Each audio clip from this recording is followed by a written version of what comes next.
a todos y todas. Gracias al senador Mario Fiat, porque este evento depende mucho de lo que su despacho y el senador ha propiciado para que podamos estar acá, así que todos estamos muy agradecidos y creo que la jornada va a ser fructífera para todos nosotros, además de agradecerle a Marisa todo el apoyo, porque realmente ha sido mucho, así que muchas gracias por todo. Estoy en un panel donde me siento en mi casa porque son experiencias argentinas en políticas de salud digital y estoy rodeada de un panel de expertos que seguramente nos va a iluminar mucho. Les decía recién que intentaremos cumplir con el tiempo para después hacer el break correspondiente y seguir en esta discusión. Así que, sin demorarnos más, voy a presentar a la primera oradora de este panel, la doctora Analia Baum. Ella es médica egresada de la Universidad de Buenos Aires, realizó su especialidad en informática en salud y un máster en educación para profesionales de la salud en el Hospital Italiano de Buenos Aires, donde se desempeñó como jefa de capacitación y calidad en informática en salud.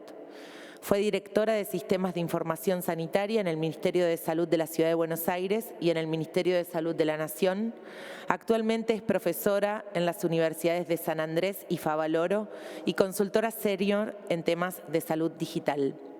Analia, nosotros pensamos, para guiar esta conversación que vas a tener con nosotros, en cuál es el rol de los gobiernos nacionales y provinciales para permitir una transformación digital de la salud equitativa e inclusiva en la Argentina y cómo pueden los poderes ejecutivos y legislativos colaborar de modo significativo hacia la consecución de ese objetivo.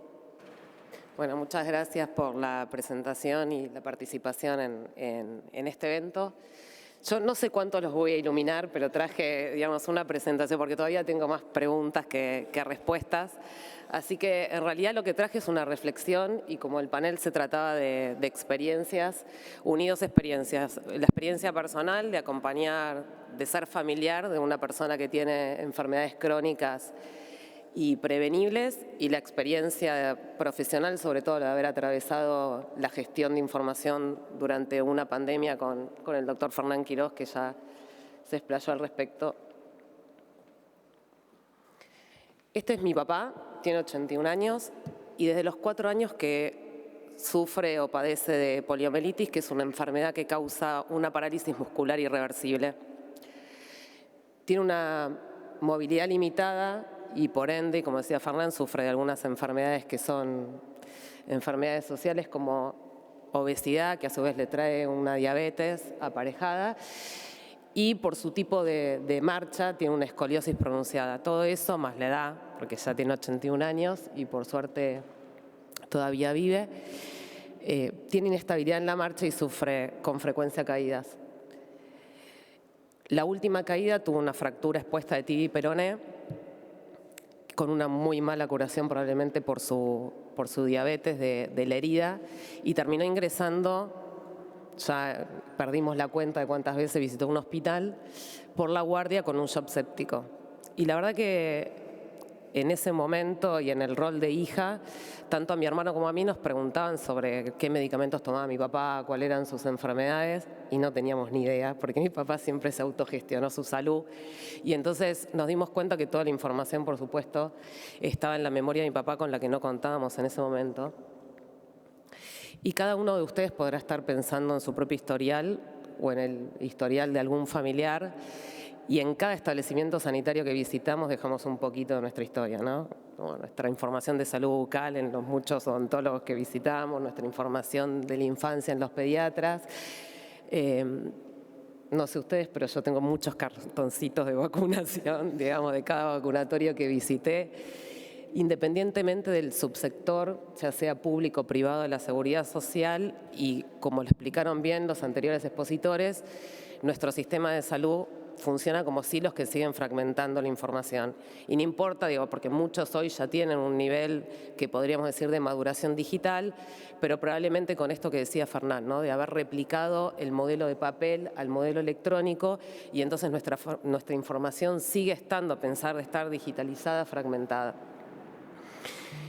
Y llegó el COVID y me parece que lo que nos hizo fue, digamos, mostrarnos a todos que necesitábamos información, y ya no solamente para el cuidado de la salud de un individuo, sino que era ya necesaria para tomar decisiones para cuidar el bienestar de toda una población.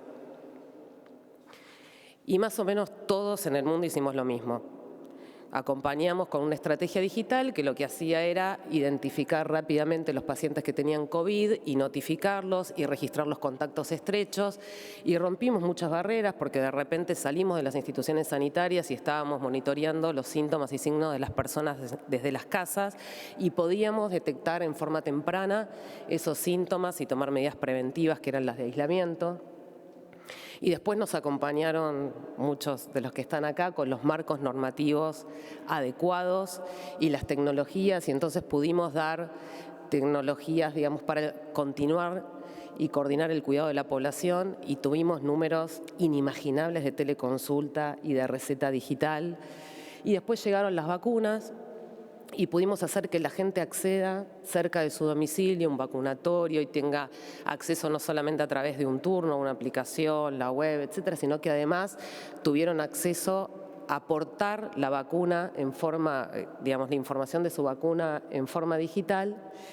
Y creo que todos probamos algo que nos gustó, que es tener acceso a información de manera oportuna. Y ya lo decía Juan Corbalán en algún momento, es todos los actores del ecosistema, ¿no? Tomadores de decisiones, pacientes, trabajadores de la salud, los comunicadores que estaban a través de los medios y la prensa, etcétera, todos tenían acceso a información durante la pandemia, tanto de los casos y los resultados COVID como de la cobertura de vacunación.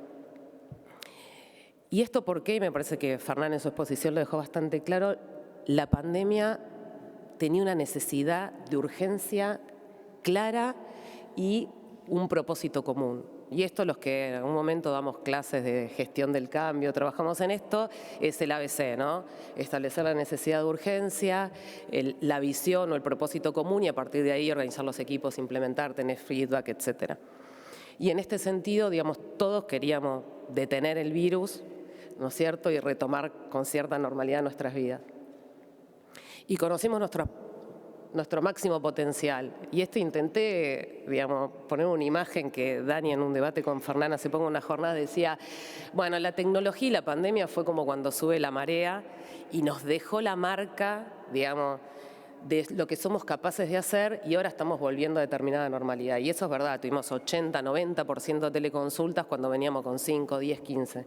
Y no sé si 80 está bien y 10 está mal, pero digamos, porque nos faltan muchas evaluaciones todavía para saber cuál es el equilibrio, digamos, adecuado en términos de tecnología y salud, como lo dijeron los expositores anteriores. Pero lo que sí sé es que si nosotros queremos continuar con el acceso, brindando acceso oportuno a la información a toda la ciudadanía y teniendo políticas de prevención a gran escala como tuvimos, algo de lo que pasó en pandemia tenemos que aprender, y es eliminar esas barreras no solamente tecnológicas, sino que tienen que ver, como lo decía Pablo al principio, con las barreras partidarias, las barreras humanas, y tener políticas que trasciendan, como decía Fernán, los ministerios y las jurisdicciones. Y entonces, para eso, y ya terminando, a mí se me ocurre que de lo aprendido necesitamos de líderes que nos sigan comunicando con claridad cuál es la estrategia sanitaria, o sea, cuál es nuestro próximo COVID que va a alinear los objetivos a los equipos y a la transformación digital.